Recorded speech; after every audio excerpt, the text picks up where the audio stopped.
जय श्री गणेश। नमस्कार, मैं आचार्य संजय द्विवेदी। मेरे समस्त प्रबुद्ध दर्शकों का मेरे चैनल पे हार्दिक स्वागत है। प्रिय दर्शकों, आज मैं मिथुन राशि का अगस्त माह का मासिक राशिफल लेकर आपके सम्मुख उपस्थित हूँ।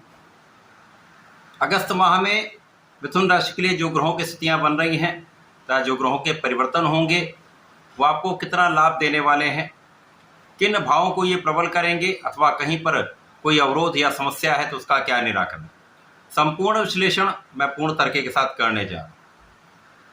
प्रिय दर्शकों, इस राशिफल को आप अपने लग्न तथा राशि दोनों के अनुसार देख सकते हैं। मिथुन राशि के लिए अगस्त माह में प्रारंभिक समय से ही गुरुदेव बृहस्पति का गोचर शुक्राचार्य के साथ आपके लग्न में होगा। द्वितीय भाव में लग्नेश बुध सूर्यदेव के साथ में होंगे, जो अति विशेष भाव है। इसी प्रकार से आपके तृतीय भाव में केतु होंगे। आपके लिए चतुर्थ भाव में मंगल का गोचर आरंभ हो चुका होगा। आपके नवम भाव में राहु का गोचर है। दसम भाव में शनि, जो वक्री अवस्था में चल रहे हैं, गोचर कर रहे हैं। ये जो ग्रह स्थितियां बन रही हैं वो अत्यंत विशेष है। इसी प्रकार से इस समय में इस माह का जो पहला परिवर्तन है उसमें 11 अगस्त को बुध, जो वर्तमान समय में वक्री अवस्था में है, ये मार्गी हो जाएंगे, अर्थात ये सिंह राशि की ओर गमन करना आरंभ करेंगे। 17 अगस्त को सूर्यदेव अपनी राशि का परिवर्तन करेंगे तथा स्वराशि में सिंह राशि में इनका प्रवेश होगा। 21 अगस्त को शुक्राचार्य राशि परिवर्तन करेंगे तथा लग्न से निकलकर द्वितीय भाव में पहुंचेंगे, जहां पर लग्नेश के साथ इनका महायोग बनेगा। तथा इस माह का अंतिम परिवर्तन बुध का है, जब बुध 30 अगस्त को अपनी वर्तमान राशि कर्क राशि को छोड़कर सिंह राशि में प्रवेश कर जाएं। प्रिय दर्शकों, ये माह कुछ विशेष स्थितियां बना रहा है। प्रारंभ से ही बड़े राजयोगों का लाभ आपको प्राप्त हो रहा है, जिसमें लग्न में ही शंख योग, द्वितीय भाव में बुधादित्य योग का निर्माण हो चुका है। इसी प्रकार से शुक्र और मंगल दोनों बुध की राशियों में गोचर कर रहे हैं। तो ये माह कुछ समस्याओं का निस्तारण करने वाला होगा। इस माह में कुछ विशिष्ट लाभ प्राप्त होंगे तथा आपके जो कार्य नहीं बन रहे हैं उन कार्यों में प्रगति अवश्य होगी। ये निश्चित रूप से ऐसा दिख रहा है।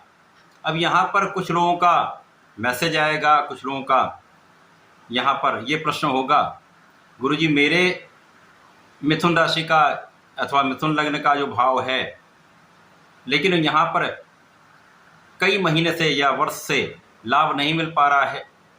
ऐसी स्थितियों में आपकी कुंडली में आपको ये देखना होगा कि वर्तमान समय में आपकी दशा कौन सी चल रही है, प्रत्यंतर कौन सा चल रहा है।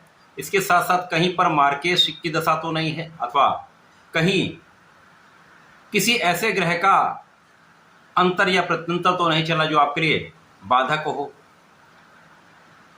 गोचर में जो स्थितियां बन रही उनके अनुसार ही राशिफल को प्रदान किया जाता है।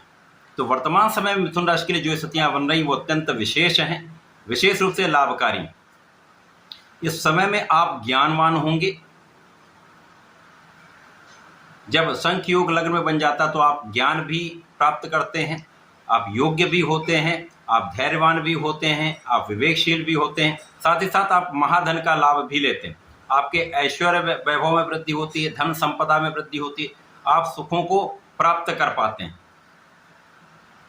इस प्रकार से इस समय में आप अत्यंत प्रभावी भी रहने वाले हैं। आपका व्यक्तित्व विस्तृत होगा। आपका एक विशेष आभामंडल यहाँ पर रहने वाला है।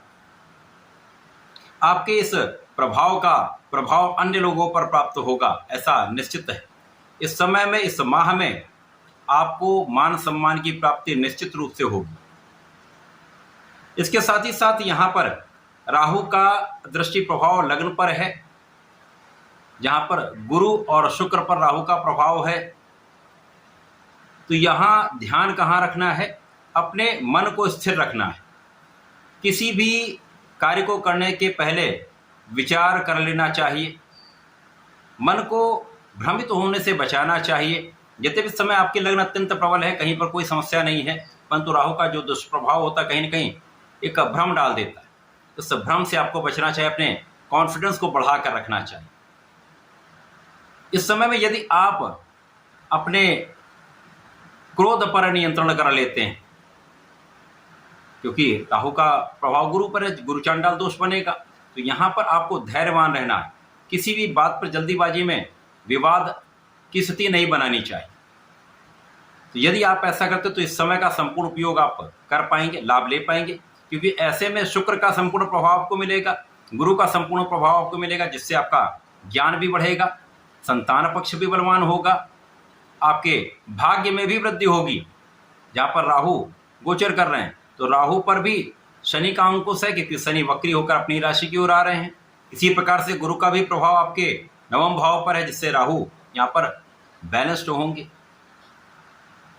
इस समय में आपको अपने परिश्रम को बनाकर रखना है, क्योंकि कहीं न कहीं बीच बीच राहु ऐसी स्थितियाँ क्रिएट करेंगे, ऐसी स्थितियाँ बना देंगे कि आप उतना परिश्रम नहीं कर पाएंगे। तो यहाँ पर आपको पराक्रमी बने रहना है। यद्यपि पराक्रमी सूर्यदेव का गोचर आपके द्वितीय भाव में चल रहा होगा, जब तक सूर्यदेव यहाँ पर है तो कोई बड़ी समस्या नहीं होगी।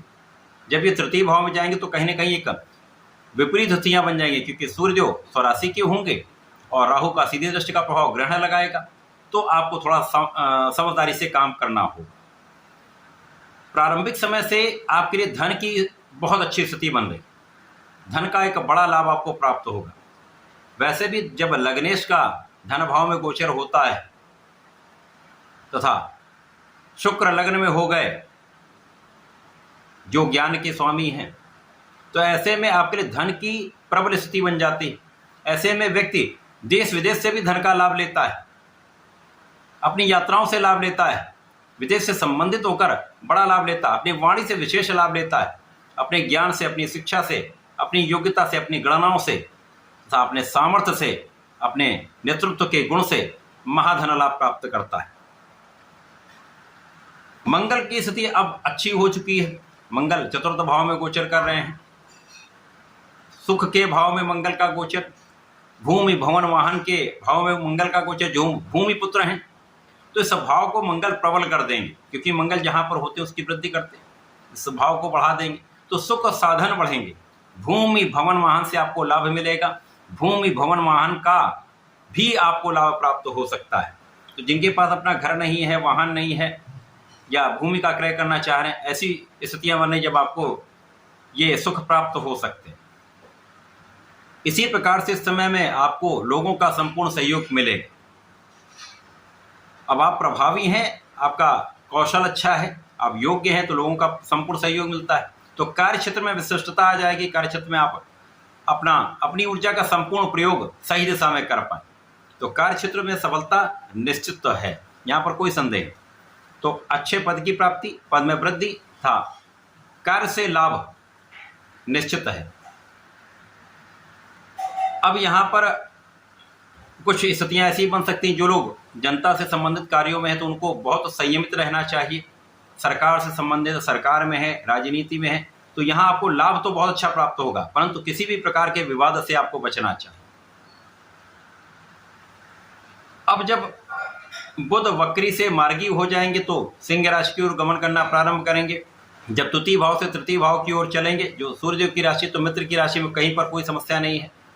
और जब 17 अगस्त को सूर्यदेव अपनी राशि में पहुंच जाएंगे तो राहु की सीधी दृष्टि के प्रभाव में होंगे, तो ग्रहण भी लगेगा, परंतु यहाँ पर स्वराशि में होकर सूर्य बलवान भी होंगे, तो भाग्य का साथ मिलेगा। परंतु बीच बीच में कहीं ना कहीं आपका परिश्रम कम हो सकता है। तो यहाँ पर अपने कॉन्फिडेंस को बढ़ा कर रखिए, सूर्यदेव को जल दीजिए। ओम घृणी सूर्याय नमः का नित्य कम से कम 27 बार जप अवश्य करिए, अथवा गायत्री मंत्र का जप करेंगे तो विशेष लाभ प्राप्त होंगे।